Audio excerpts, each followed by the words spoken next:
जयंतीनिमित्त डॉक्टर बाबासाहेब आंबेडकर यांच्या प्रतिमा पूजन प्राध्यापिका वर्षा पाटील यांच्या हस्ते करण्यात आले।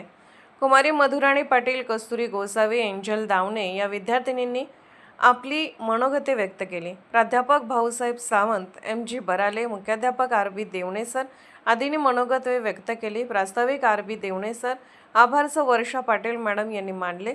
सूत्रसंचालन व मुस्कान मुजावर या विद्यार्थिनीने केले।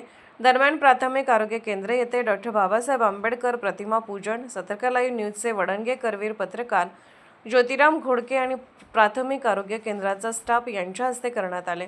महामानव भारतरत्न डॉक्टर बाबासाहेब आंबेडकर यांच्या जयंतीनिमित्त बिंदू चौक कोल्हापूर येथे विविध पुरोगामी संघटना, वकील वर्ग, कोल्हापूरची जनजागृती जनता तसेच लोकजनशक्ती पक्ष यांच्या वतीने विनम्र अभिवादन करण्यात आले।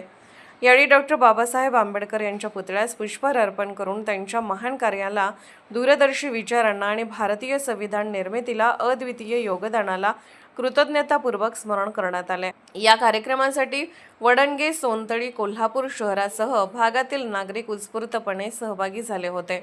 स्वाभिमान, शिक्षण, न्याय आणि बंधुता यांचा मार्ग दाखवणारे भारतरत्न डॉक्टर बाबासाहेब आंबेडकर हे केवळ एका समाजाचे नव्हे तर संपूर्ण राष्ट्राला दिशा देणारे युगपुरुष होते। त्यांच्या विचाराने आजही लाखो लोकांना संघर्ष, संघटन आणि सामाजिक परिवर्तनाची प्रेरणा दिली आहे। ॲडव्होकेट रविराज बिरजे, सनातन कांबळे यांनी आपले मनोगत व्यक्त केले। वडणगे येथील डॉक्टर बाबासाहेब आंबेडकर हॉलवर मान्यवरांच्या हस्ते प्रतिमांचे पूजन मान्यवरांच्या हस्ते करण्यात आले। परिवीक्षाधीन भापोसे आरक्षा यादव, करवीर पोलीस निरीक्षक माननीय किशोर शिंदे साहेब यांनी डॉक्टर बाबासाहेब आंबेडकर जयंतीनिमित्त आपला पोलीस बंदोबस्त तैनात केला होता। सतर्क लाईव्ह न्यूजसाठी वडणगे प्रतिनिधी ज्योतिराम घोडके।